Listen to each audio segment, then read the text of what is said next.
오늘부터는 수요 예배 때 열왕기하고 역대기를 이렇게 살펴보겠습니다. 근데 이제 한 장 한 장씩 보는 것도 의미가 있겠지만 다 왕들의 얘기지 않습니까? 그래서 왕들의 중심으로, 왕을 중심으로 이렇게 정리를 한번 해서 말씀들을 이렇게 보도록 하겠습니다. 그래서 오늘은 첫 번째 시간으로 솔로몬 왕에 대해서, 솔로몬 왕에 대한 말씀들을 좀 같이 보도록 하겠습니다.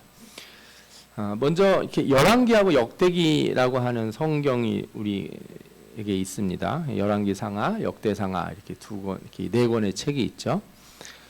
다윗 이후의 왕들의 역사를 다루는 책들인데요. 뭐 비슷한 얘기가 서로 겹치기도 하고 또 약간 다르기도 하고 하는 면이 있어요. 왜 그런가? 열왕기는 이렇게 생각하시면 돼요. 구약 성경에서 역사서가 그러니까 여호수아부터 열왕기 상하까지를 일단 하나를 끊어 주셔야 돼요. 이렇게. 앞에서부터 쭉 이어져서 이렇게 정리가 된 게 열왕기 상하까지다. 이게 같은 사관을 가지고 있다 이렇게 말할 수도 있어요. 사관이라는 게 뭐냐면 이제 역사를 보는 관점이죠. 그래서 토라, 모세오경에 있는 그 하나님의 율법을 중심으로 역사를 쭉 기술해 놓은 책이다 이렇게 말할 수가 있어요. 그래서 열왕기 상하까지가 그렇고, 역대기는 어떻게 되냐면은 이렇게 망한 뒤에 바벨론 포로가 돼서 돌아온 뒤에 이렇게 쓰여져요. 그래서 뭐 반성의 의미도 좀 들어가 있고, 또 한 가지는 하나님의 위로와 되돌아왔으니까 다시금 공동체를 세워야 되잖아요. 나라를 다시금 세워야 되니까 또 그런 면에서 필요한 말씀들을 거기다 쭉 이렇게 기록을 하셨어요. 그래서 여러분들이 읽다 보면은 열왕기에는 나쁜 왕처럼 돼 있는데 역대기에는 그래도 말년에 좀 뭘 잘했더라 하는 얘기가 들어있는 왕들이 가끔씩 나와요. 예. 이렇게 벌을 받고 되돌아와서 쓰여진 책이니까 뭐라도 조금이라도 잘한 게 있으면 기록을 좀 해줘요. 그런 차이 같은 것들을 보면서 알 수가 있습니다.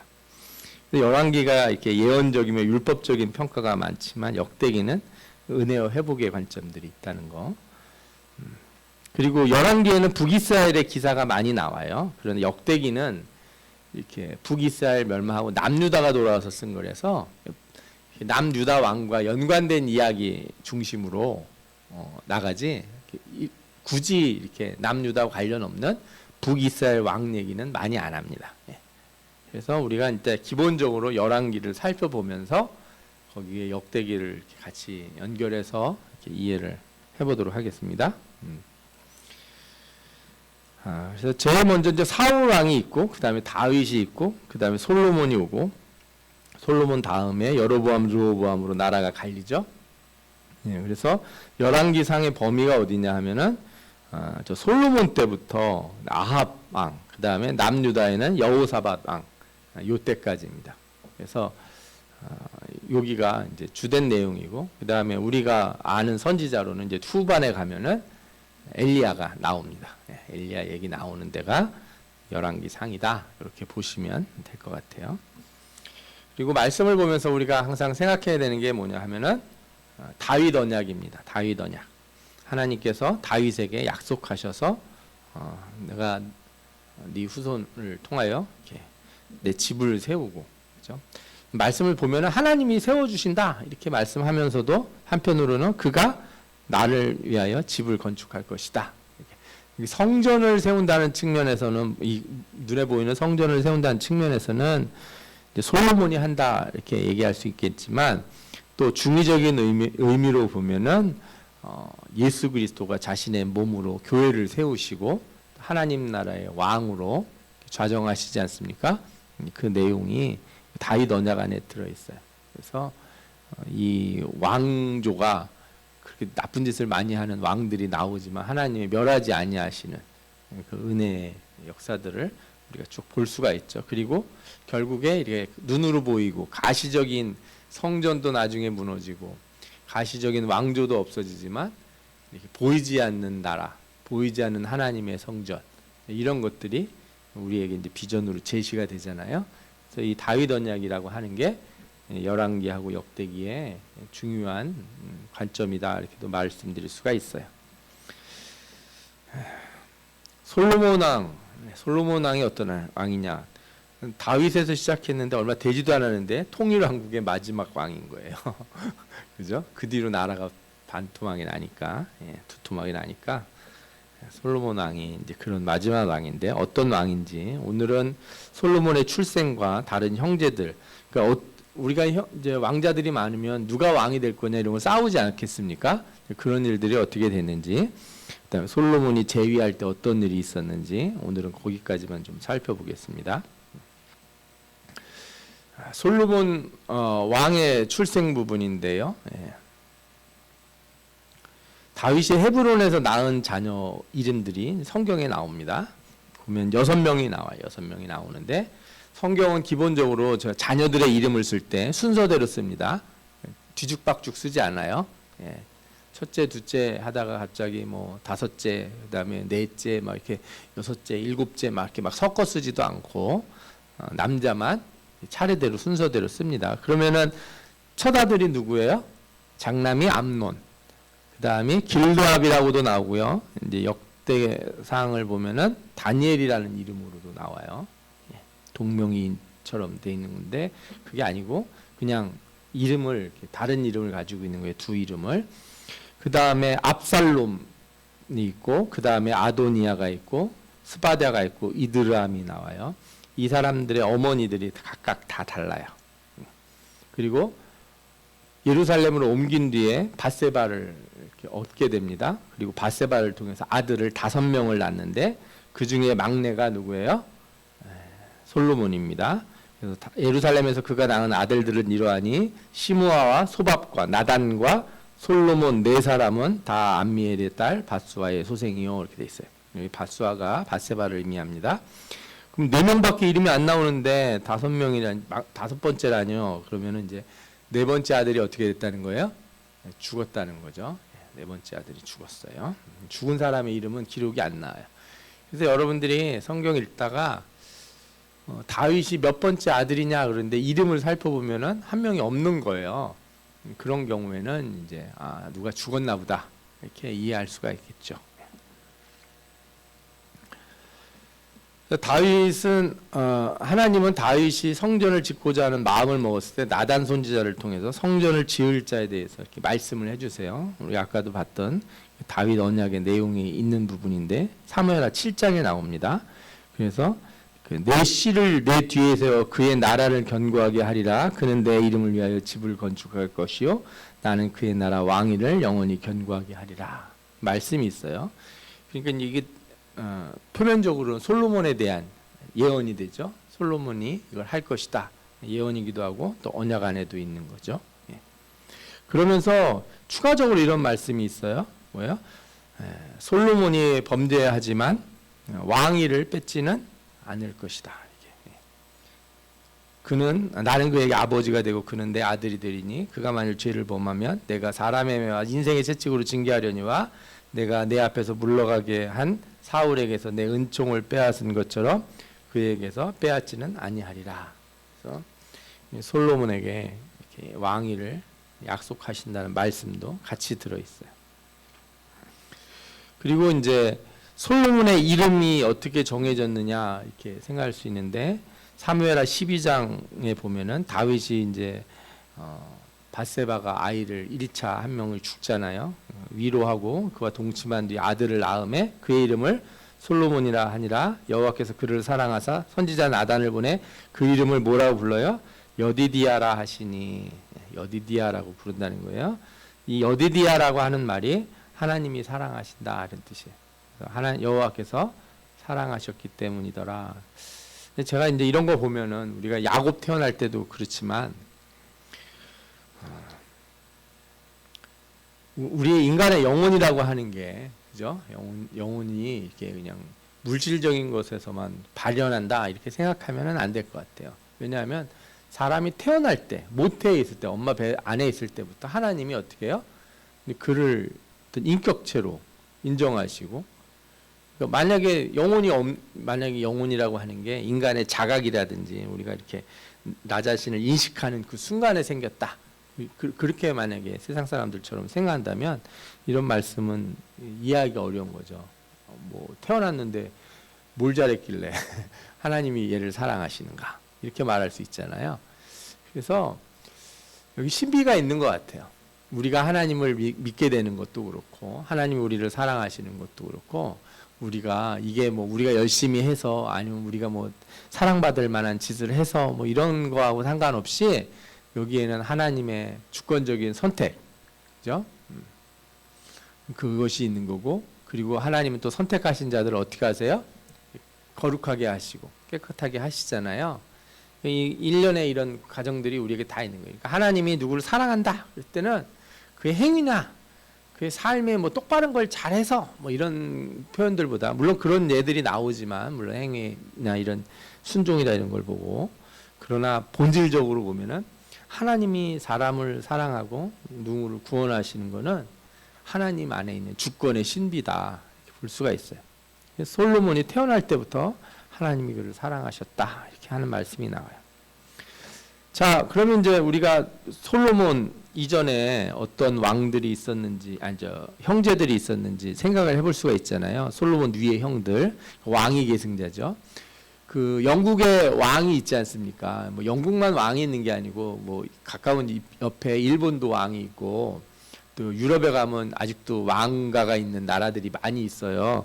그러면은 이제 아들들이 태어나 그러면은 서열이 매겨진답니다. 왕위 계승순이. 그래서 그 서열의 순서에 따라서 이제 누가 왕위를 먼저 하고 그 다음에 누가 할지 이런 게 순번이 정해지는 거예요. 그런데 앞서서 본 것처럼 그 다윗에게 아들들이 여럿 있었잖아요. 그죠? 예. 먼저 그 헤브론에서 6명이나 있었고 그 뒤에 자기 위로도 솔로몬이 막내지 않습니까? 완전히 형들이 잔뜩 있는데 제가 아무리 이제 아내가 6이니까 이렇게 아내들이 해마다 낳지는 않았을 거 아니에요. 같은 해 낳을 수도 있고 그런데 헤브론에서 7년 반을 이제 다윗이 이렇게 통치를 해요.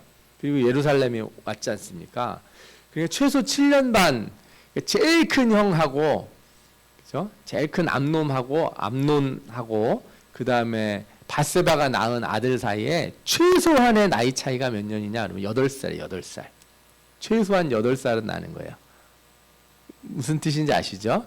헤브론에 딱 거주한 순간 아들 먼저 낳았다 그러면은 그 형제들 중에 제일 첫째와 바세바의 제 첫째, 그 5명의 아들 중에 제일 첫째하고의 차이가 최소 8년은 난다.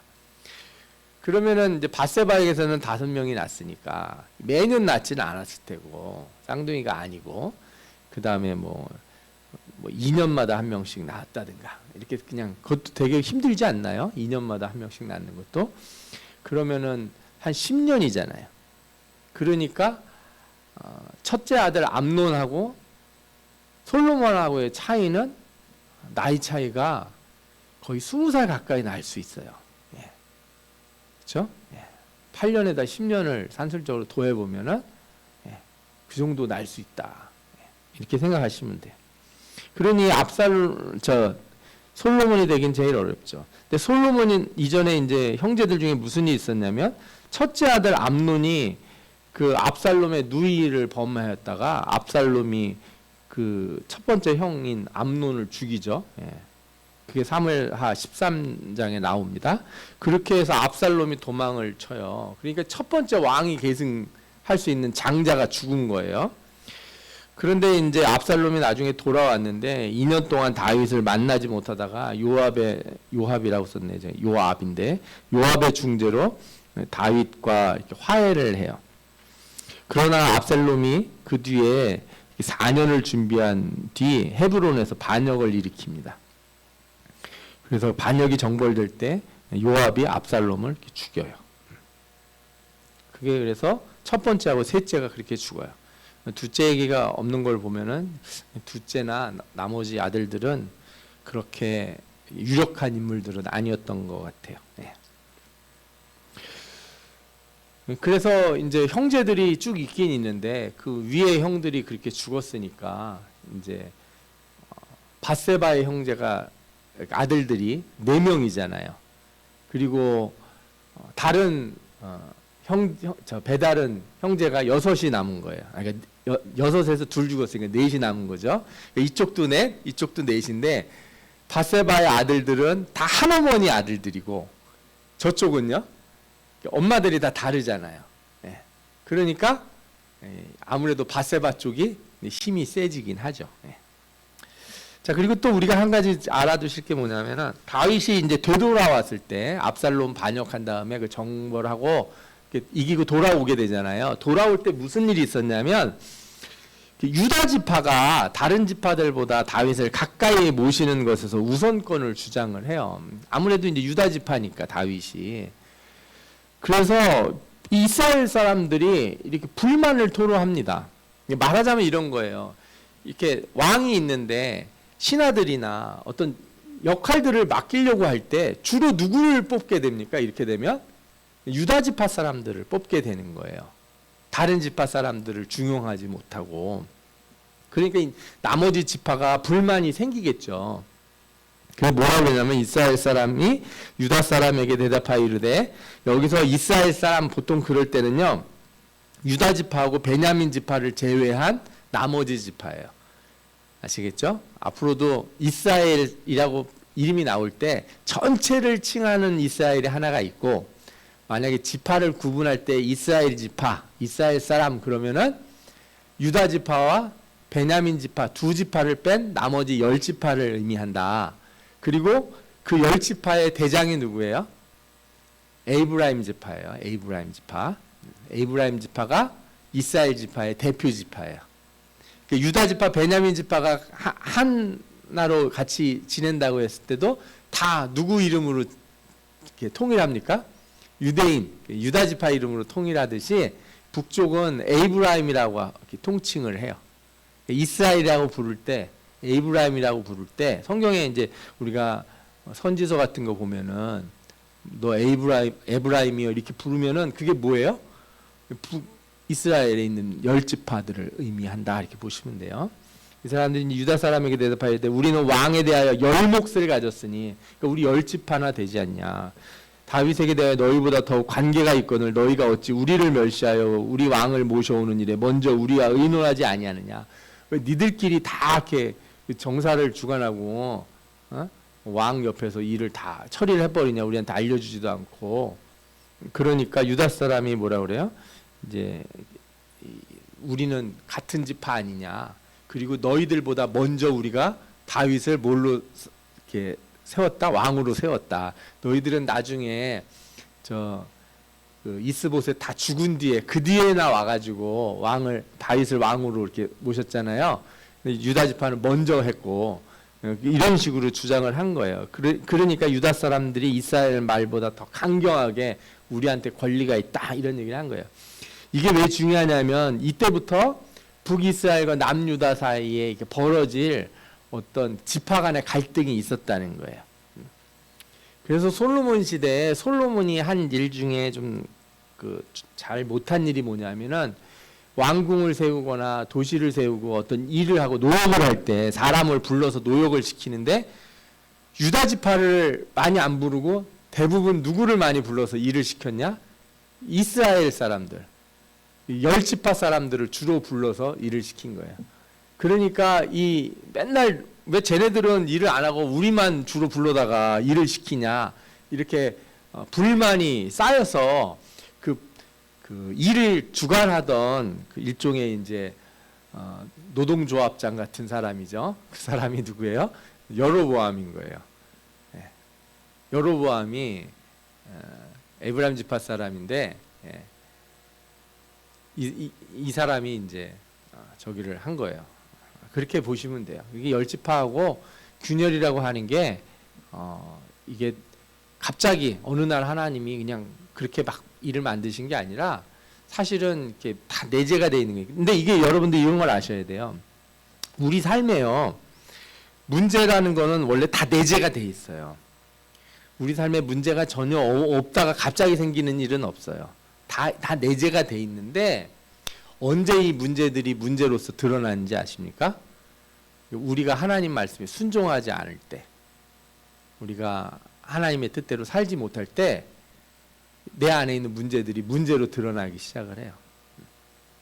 그러니까 문제가 원래 없어서 아무 일이 없었던 게 아니라 내가 예수를 잘 믿고 하나님 말씀 순종하고 사는 동안은 내 문제들이 다 관리가 되고 있다는 거예요. 내가 다 통제 범위 내에 있고 다 제어할 수 있는 수준에서 관리가 되는데 어느 날 갑자기 문제가 갑자기 확 불거지는 게 아니라 내 신앙이 나빠지고, 그죠? 하나님 말씀에서 내가 멀어지면 어느 순간인가 그 문제들이 커져 버려요. 네. 그래서 하나님이 항상 그걸 주의하라고 가르쳐 주세요, 우리한테. 너희 그렇게 하면 안 된다. 너 그러다가 한번 혼난다 그럴 때 하나님이 없던 일을 만들어내시는 게 아니라 그동안 은혜로 이렇게 억누르고 이렇게 덮어놓고 계셨던 일들을 이렇게 끄집어내는 거예요.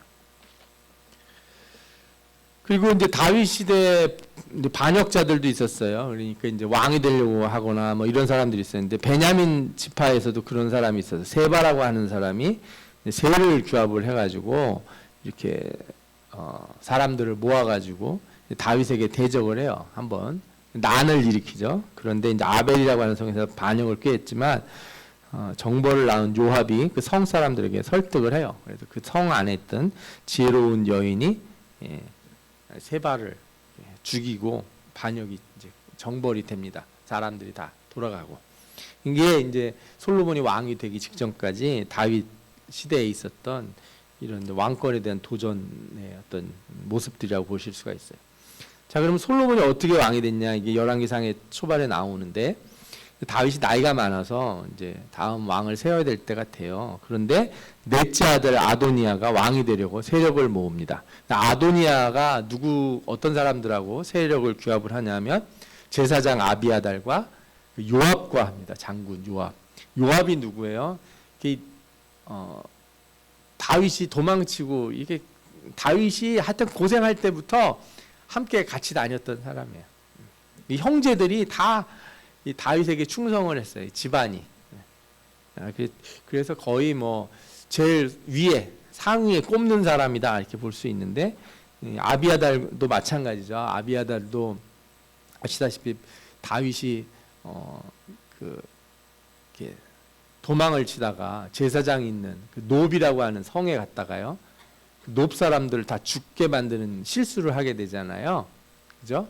그때 거기서 도망쳐 나온 제사장이에요. 그 뒤로 다윗과 계속 같이 다니면서 제사장 역할을 했어요. 그러니까 이 두 사람은 거의 개국공신, 아버지의 충신 이렇게 볼 수 있죠. 그런데 이제 솔로몬 쪽에는 누가 있었냐 하면은 제사장으로는 사독이 있었고, 그 다음에 장군으로는 분하야가 있는데, 우리가 사무엘상하나 이런 데 보면은 이 분하야 이름을 쉽게 찾기가 어려워요. 그냥은 잘 안 보였을 거예요. 처음 들어보신다 하는 생각은 들을지 모르는데, 이 사무엘 하 보면은 후반에 다윗의 용사들 이름이 쫙 나옵니다. 그 중에 이 분하야라고 하는 집안에 형제들이 있어요. 되게 높은 위치를 가지고 있는 다윗의 용사로 나와요. 이 분하야가 솔로몬 편에 쓰고, 선지자는 이제 나단, 시므이, 레이라고 하는 이런 선지자들이 썼다 하는 얘기들이 나와요. 그런데 아도니아가 이제 사람들을 모아가지고 이렇게 자기가 이제 왕이 되겠다고 선포를 하죠. 그래서 거기 옆에 이제 누구도 서 있는 거예요. 일종의 여러분들 무슨 전당대회 같은 거 보셨어요? 정치인들 이렇게 사람들 막 관광버스 대전해가지고 잔뜩 태워가지고, 그죠? 운동장 같은데 전부 모여가지고 이렇게 막 발표하고 그러면 막 꽃다발 갖다 주고 박수 치고 막 이렇게 하잖아요. 그런 거 비슷한 걸 한 거예요, 아도니아가. 이렇게 했는데 그 소식을 듣게 된 거죠. 헤브론에서 그 일을 벌리니까 소식을 듣고서 나단이 밧세바에게 쫓아가요. 지금 이러고 있을 때가 아니다. 큰일 났다. 저들이 힘을 모아가지고 예루살렘으로 쳐들어오면은, 그죠? 반란을 저지르면 어떡할 것이냐. 그래서 뭐라 그러냐면, 나단이 밧세바에게 이런 얘기예요. 이제 내게 당신의 생명과 당신의 아들 솔로몬의 생명을 구할 계책을 말하도록 허락하소서. 나단이 작전을 좀 짜줘요. 그러면서 밧세바 보고 다윗에게 가서 얘기를 하라고. 다른 사람이 얘기하면 안 되고 당신이 얘기를 해야 된다. 그래서 이래서 밧세바가 다윗에게 가서 아도니아 일을 얘기를 해요. 그러면서 만약에 지금 솔로몬을 왕으로 임명을 하지 않으시면 그냥 이 상태로 가만히 계시면은 저 아도니아가 와서 무슨 일을 저지를지 모릅니다. 뭐 당신은 왕인이고 아버지니까 괜찮을지 모르지만 나하고 솔로몬하고 우리 애들은 다 쫓겨나게 될 거다. 이런 얘기를 하는 거죠. 그리고 그 얘기가 끝나자 이제 옆에서 하인이 나단 선지자가 이렇게 왔습니다. 이렇게 얘기를 하는 거예요. 예, 들라 이르라 그러면 들어왔겠죠. 그래서 나단이 똑같은 일을 또 막 얘기를 해요. 지금 아도니아가 이런 일을 했다. 예, 둘이 같이 가서 한 게 이렇게 신차를 두고서. 그래서 다윗이 이제 제사장도 부르고 그래가지고 솔로몬에게 기름을 붓고 왕으로 삼도록 공포를 딱 해요. 그래서 아주 이렇게 급박하게 일이 딱 돌아가는 거예요. 그런데 우리가 이런 생각이 들어요. 여기서 보면은 밧세바가 다윗에게 갔을 때 전에 약속하지 않았냐 이런 말을 합니다. 전에 약속하지 않으셨습니까? 그런데 언제 그러면 다윗은 솔로몬을 왕으로 세우겠다고 맹세를 하고 약속을 했는가 생각이 들 거 아니에요. 그게 대상 22장 7에서 8절에 나와요. 다윗이 솔로몬에게 살아생전에 한 말이 있습니다. 성전 짓는 일에 대한 얘기를 부탁을 하면서 뭐라고 얘기를 하냐면 내 아들아 나는 하나님 여호와 이름을 위하여 성전을 건축할 마음이 있었으나 여호와의 말씀이 내게 임하여 이르시되 너는 피를 심히 많이 흘렸고 크게 전쟁하였느니라 내가 내 앞에서 땅에 피를 많이 흘렸은즉 내 이름을 위하여 성전을 건축하지 못하리라 이렇게 얘기하면서 너가 이제 성전을 건축해야 된다 이런 얘기를 해요. 그리고서 뭐라 하냐면 하나님이 해주신 얘기를 이제 다윗이 솔로몬한테 해주는 거죠. 보라 한 아들을 내게서 나리니 한 아들이 내게서 나리니 그는 온순한 사람이라 내가 그로 주변 모든 대적에게서 평온을 얻게 하리라 그의 이름을 솔로몬이라 하리니 이는 내가 그의 생전에 평안과 안일함을 이스라엘에게 줄 것임이니라 그가 내 이름을 위하여 성전을 건축할지라 그는 내 아들이 되고 나는 그의 아버지가 되어 그의 나라 왕위를 이스라엘 위에 굳게 세워 영원까지 이르게 하리라 하셨나니. 그러니까 이제 하나님이 말씀을 하셨다는 거예요. 네가 솔로몬이라고 하는 이름을 가진 이유가 있다. 네 이름이 솔로몬인 이유가 있다. 이유가 뭐냐? 다른 게 아니라 바로 이제 하나님께서 그렇게 이름을 주셨다. 그러니까 솔로몬이라고 하는 어원을 잘 생각해 보시면은 이게 샬롬, 평안 관련이 있어요. 그죠? 그리고 그래서 그 이름이 예수 그리스도와도 연관된다는 것도 중의적인 의미를 갖는다는 것도 알 수 있죠. 그래서 그때 이미 얘기를 한 거예요. 성전 건축에 관련된 준비를 할 때 솔로몬에게 솔로몬이라고 하는 이름을 지어줬을 때 이미 하나님의 약속이 있었고 그거를 다 솔로몬에게 미리 다 얘기를 했던 거예요. 그래서 다 알고 있었던 거예요. 아도니아도 알고 있었고 나단도 알고 있고 밧세바도 알고 있고 솔로몬 자신도 알고 있고 다 알고 있었던 거예요. 그래서 그런지 솔로몬의 형제들 이름은 한 번도 나오질 않아요. 다 이걸 인정하는 사람들은. 그래서 이제 솔로몬이 다윗의 후계자가 되었다는 소식이 이제 공식적으로 나오죠. 그러니까 아도니아의 지지 세력들이 이제 파티하고 그럴 때 소식을 이제 다 듣고서 그죠? 하인들이 와서 저기 귀에다 대고 얘기를 했겠죠. 저 날이 지금 예루살렘에서 소식이 왔는데 솔로몬이 왕위에 등극했다고 합니다. 귀에다가 속닥속닥 했어요. 그러니까 사람들이 이제 아도니아하고 포도주 마시면서 째나면서 잘해봅시다 하다가 아이고 집에 갑자기 무슨 일이 있어가지고 내가 먼저 가겠어 하고 한 사람씩 막 빠져나간 거예요. 그래서 이제 소식이 아도니아에게도 들리는 거죠. 아, 큰일 났구나. 그래서 아도니아가 어떻게 하냐면 재빠르게 이제 예루살렘에 가서 제단불을 붙들은 거죠. 이에 솔로몬이 아도니아를 살려줘요. 그가 잘못한 게 없다면 살 것이다. 그리고서 한 번의 기회를 줍니다. 그리고 나서 이제 다윗이 죽죠. 그러면 이제 정상적으로 가면 모르겠는데 우리나라 조선왕조실록 옛날에 그 용의 눈물이라고 보셨어요? 용의 눈물? 이방원이 왕 되는 얘기. 원래 이방원의 형이 먼저 왕이었지 않습니까? 그런데 형을 사실 권좌에서 끌어내리고 자기가 왕이 되잖아요. 그런 얘기 비슷한 건데 이 아도니아가 이제 동생이 왕이 됐는데 그게 계속 이제 신경이 쓰이는 거예요. 그래서 어느 순간에 이제 뭔 얘기를 하냐면은 바세바를 찾아가서 내가 이제 좀 부탁할 게 있는데 아버지의 동료 아비삭을 달라고 그래요. 동료가 뭔지 이제 여러분들 옛날 분들은 아실 거예요. 이게 좀 그런 얘기긴 한데 옛날에 나이 많은 사람들이 기력이 세었을 때 이렇게 어린 아이들을 어린 그 소녀를 이렇게 데리고 잤다는 거예요. 근데 이게 무슨 저기는 아니고 그냥 같이 자면은 그 동양 철학 같은 데 보면 음기 양기 그러잖아요. 옆에만 있어도 이렇게 에너지가 간다고 생각을 했는지 그런 일들을 했는데 이게 다윗 때도 있었던 것 같아요. 이때 이게 우리나라에만 있었던 게 아니었더라고요. 뭐 상당히 많은 나라에 비슷한 게 있었나 봐요. 근데 이제 다윗이 동료 아비삭을 이렇게 나이가 노년에 이렇게 얻게 되는데 이 아비삭과 이제 동침하지 않았다 하는 말씀이 열왕기상 첫 장에 나오잖아요. 그런데 아도니아가 이 아비삭을 달라고 하는 거예요. 그래서 이거를 이제 얘기를 바세바가 솔로몬을 찾아와서 얘기를 해요. 야, 네 형 그 아도니아가 이러이러한 얘기를 하던데 좀 들어줄 수 있는 거냐. 바세바는 무슨 말인지를 못 알아들었던 것 같아요. 이 말의 뜻을. 솔로몬이 그 얘기를 듣고서 화를 불같이 내고 분하야를 보내서 아도니아를 처형하게 해요. 왜 그런가?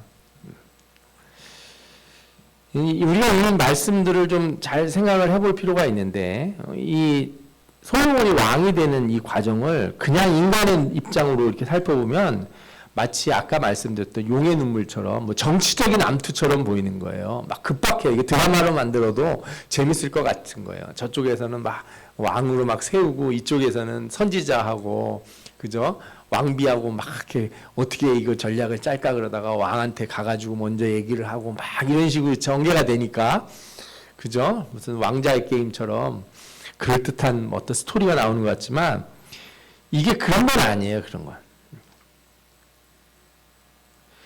이건 정치적인 싸움이 아니고 이게 하나님의 뜻을 따르느냐 안 따르느냐가 달려 있는 거예요. 그러니까 아도니아는 자신이 기회를 잡아서 내가 정치적으로 뭔가 해보겠다는 게 아니라 아까도 말씀드린 것처럼 자기 동생 이름이 솔로몬이었단 말이에요. 아버지가 그 아들한테 성전을 세울 그 일들을 지시하고 재료들을 준비해 놓는 거를 자식들이 다 알고 있었어요. 그러니 뭐 하나님의 언약이 있다는 거예요. 약속이 있다는 거를 자녀들이 다 알고 있는데 그걸 알면서도 뭘 한 겁니까? 반대를 하고 자기가 왕이 되려고 한 거잖아요. 그러니까 이거는 솔로몬과의 정치적인 암투가 아니고 하나님에 대해 반역을 한 거예요. 더 나아가서 이 아비삭을 달라는 거, 왕의 후궁을 취한다는 건 왕위를 빼앗는 거예요. 그래서 여러분들 그 역사 이런 옛날 역사들을 봐도 그렇고 성경에도 그러는데 그 압살롬이 다윗이 도망간 뒤에 한 일이 뭐예요? 아버지의 후궁들을 취한 거 아니에요. 그게 무슨 뜻이냐면 그게 왕이 된다는 뜻이에요. 그게 왕이 된다는 뜻입니다. 그게. 그러니까 아도니아가 아비삭을 달라고 한 건 뭐예요? 아직도 뜻이 있다는 거예요. 그러니까 솔로몬의 왕위를 더럽히려고 하는 거죠. 그래서 하나님이 솔로몬을 세웠다 이렇게 생각을 안 하고 자신이 정치적으로 패배했다 이렇게 생각한 사람이 아도니아. 그래서 아도니아가 한 이야기가 있어요. 바세바한테 가서 뭐라고 그러냐면 그가 이르되 당신도 아시는 바이거니와 이 왕위는 내 것이었고 이렇게 얘기한다는 거예요. 온 이스라엘은 다 얼굴을 내게로 향하여 왕으로 삼으려고 했는데 그 왕권이 돌아가 내 아내 것이 되었으면 이렇게 얘기하잖아요. 그때 뭐라 해서 여호와께서 말미암아 하나님이 하신 거다. 말은 이렇게 했으면 정신을 차려야죠. 여기서 하나님이 여호와께로 말미암았습니다. 이것을 이 아도니아가 제대로 이해한 게 아니에요. 그냥 말한 거지. 그러니까 이 성경을 읽을 때 이 왕들의 이야기들은 그냥 왕의 이야기가 아니에요. 누가 죽고 누가 되고 그죠? 누가 왕이 되고 어떤 사람이 신하가 반역을 해가지고 왕위를 뒤집고 왕이 되고 하는 거, 여러분들 이건 정치적이거나 뭐 그런 계략의 문제가 아니고 뭐예요? 다 하나님의 섭리 가운데 있는 일들이라는 거예요. 그래서 우리가 오늘 배워야 될 중요한 포인트가 하나 있는데, 이 세속적인 평가와 성경적 평가, 역사를 볼 때 다르다는 거예요. 세속적으로는 아도니아가 왕위 계승 과정에서 패하고 솔로몬이 왕권을 차지했다는 거예요. 실제로 이런 해석을 하는 사람들이 꽤 많아요. 예. 그리고 세상 사람들 가운데 이 이야기를 이렇게 이해하는 사람도 많고요. 예. 그런데 성경은 그런 얘기를 하는 게 아니에요. 정치 싸움을 해서 솔로몬 쪽이 이겼다는 얘기를 해주는 게 아니고, 이건 하나님의 약속에 따른 것이고, 바세바와 나단은 어떤 사람들이냐, 지금 막 정치적인 암투 속에서 전략을 짠 게 아니라 하나님 말씀을 순종하지 않으면 안 된다는 거예요. 그러니까 하나님 말씀을 들은 사람이면 뭐 하나님이 알아서 하시겠지, 뭐 언젠가 하나님이 약속을 하셨으면 아도니아가 왕이 되더라도 내 아들 솔로몬이 언젠가 왕이 되는 거 아니겠어? 하나님이 아시겠지. 손을 놓고 있지 않았다는 거예요. 이 사람들은 하나님 말씀에 순종하려고 적극적으로 애를 썼다는 거예요. 이게 중요합니다. 그러니까 세상 사람들 보기에는 나단과 바세바가 아도니아를 대적한 것처럼 보이고, 이렇게 뭔가 판을 짜고 세력을 규합한 것처럼 보이지만 그게 아니고, 이들은 누구의 말씀에 순종하려고 한 사람들이었다? 하나님 말씀에 순종하려고 애를 쓴 사람들이었다 이거예요. 그리고 솔로몬이 이복형인 아도니아를 죽이잖아요. 그러면 아무리 그래도 그렇지 어떻게 형을 죽이나, 이복형이라고 그랬지만. 근데 그게 아닌 거예요. 이게 내 왕권이면은 나 왕 안 할래. 이렇게 당신이 왕 하셔. 그리고 나갈 수도 있어요. 아까도 이제 솔로몬이 어떤 사람이라고, 마음이 온순한 사람이잖아요. 평화를 지향하는 사람, 이름 자체가. 그런데 왜 그렇게 화를 내고 자기 이복형을 죽여야 된다고 생각을 했겠어요? 나라를 온전히 세우기 위해서. 그래서 여러분들이 열왕기상 처음에 보면 이제 다윗이 죽기 전에 유언을 남깁니다. 내가 죽거든 누구누구는 그냥 두면 안 돼 하면서 얘기를 해요. 제가 전에 한번 설교를 했죠. 이게 다윗의 뒤끝이냐? 아니라는 거예요, 이게. 왜 다윗은 용서해주고 살려준다고 그러는 사람들을 죽이라고 말을 했냐, 솔로몬에게. 자기는 안 죽였지만 아들은 죽여도 되기 때문에 너는 맹세 안 했고 나는 맹세를 했으니까 못 죽이고, 너 솔로몬 너는 맹세 안 했으니까 가서 죽여도 된다, 이런 뜻이 아니에요. 이 나라의 왕이라고 하는 거는 하나님의 나라의 왕이잖아요. 하나님 백성, 하나님의 왕권이거든요. 그 왕은 자신의 왕위를 지키기 위해서 사람을 죽이는 게 아니고, 하나님이 세우신 이 왕위를 지키기 위해서 해야 될 일을 하는 거예요. 안 하면 안 되는 거예요. 네. 그 왕이 그냥 아무것도 안 하고 그냥 하나님이 알아서 다 하시겠죠.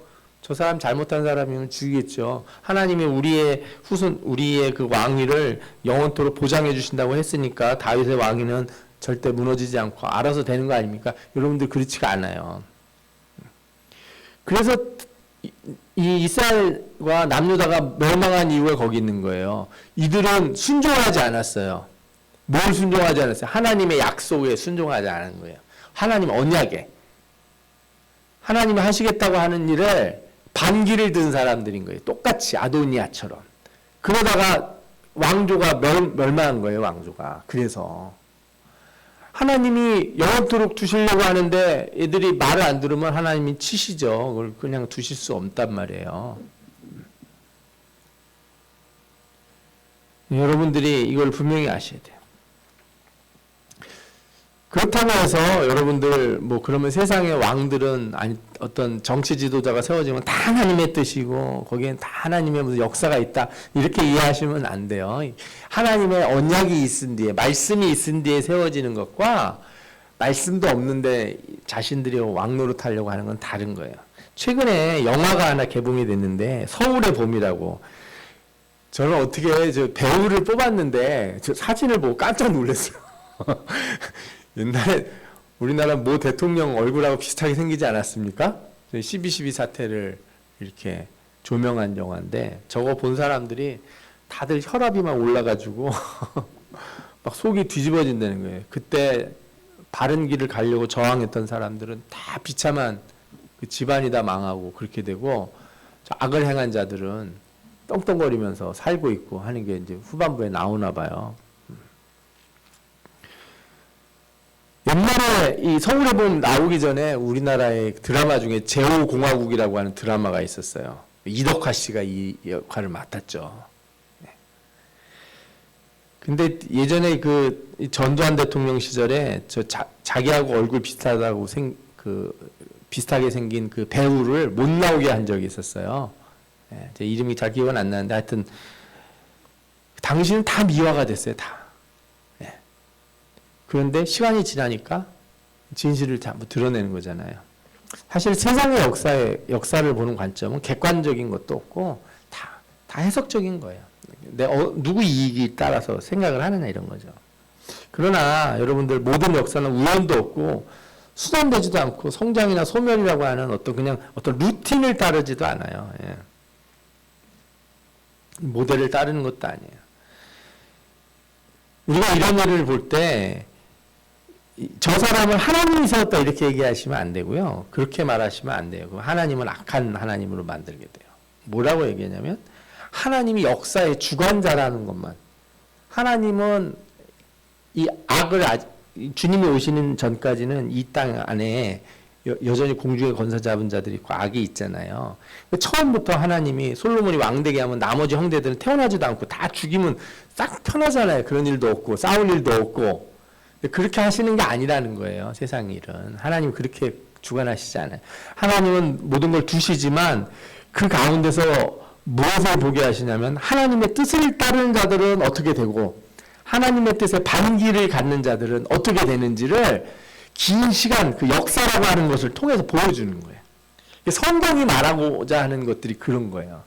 성경은 경험만 얘기를 하지 않고 과정을 다 보여줘요. 그 과정 동안에 악이 마치 막 번성한 것처럼 악이 마치 힘을 얻은 것 같이 보일 때가 있어요. 순간순간에. 그러나 하나님은 그때도 뭘 어떻게 하세요? 역사하고 계시고 하나님의 뜻을 따라 살려고 하는 사람들을 통해서 일하셔서 모든 것을 바로잡으시고 이끄신다. 이런 얘기를 성경이 하고 있다는 거예요. 그래서 여러분들이 앞으로 이제 열왕기상하, 역대상하 이런 걸 볼 때 먼저 가장 기본적으로 가져야 될 게 뭐냐면 성경적인 역사관을 갖는 거예요. 성경은 이 세상이 어떻다고 말하냐면은 하나님이 창조하셨고 인간이 타락했고 그러나 그 가운데 하나님이 선택을 하시고 예수 그리스도를 통하여 구원하시고 그 다음에 마지막으로 심판과 영원한 나라가 오실 것을 이렇게 약속을 해주셨어요. 모든 세계가 그걸로 가고 있다는 거예요. 그 과정 가운데서 이 세계는 끊임없이 악한 영들과의 싸움이 일어나고 우리는 그 영들과 어떻게 하게 돼요? 싸우게 된다는 거예요. 말씀을 지킬 건가? 그죠?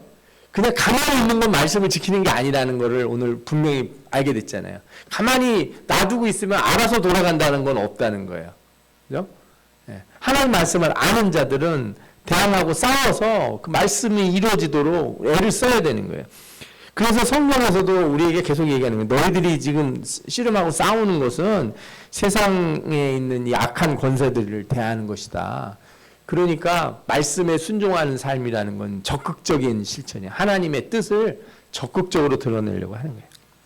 그리고 우리가 그런 싸움을 싸울 때 최종적으로 하나님의 나라가 도래하고, 그죠? 하나님의 그 세우신 예수 그리스도, 왕이신 예수 그리스도가 이 땅에 오게 되시는 거죠. 예. 그래서 이 역사 속에서 일하시는 하나님을 발견하는 게 우리가 성경을 보면서 항상 깨달아야 되고, 더 나아가서 우리의 삶 가운데서도 마찬가지예요. 그래서 신자들은 절대로 악이 번성하고 악한 자들이 잘 된다 이런 얘기하면 안 되고요. 그렇죠? 그 가운데서 악이 번성할 때도 신자들은 하나님 말씀에 순종하기 위해서 애쓰고 싸워야 되는 거고, 그렇죠? 하나님께서 언젠가 이 모든 것들을 해결하시고, 그렇죠? 주님의 그 나라가 이 땅에 도래할 것이다라고 하는 확신과 믿음 가운데서 살아가야 될 줄 믿습니다. 아멘. 앞으로도 우리가 이 말씀을 통해서 하나님의 귀한 뜻들을 계속 발견해 나가는 놀라운 축복의 역사가 있길 바랍니다. 아멘. 기도하겠습니다.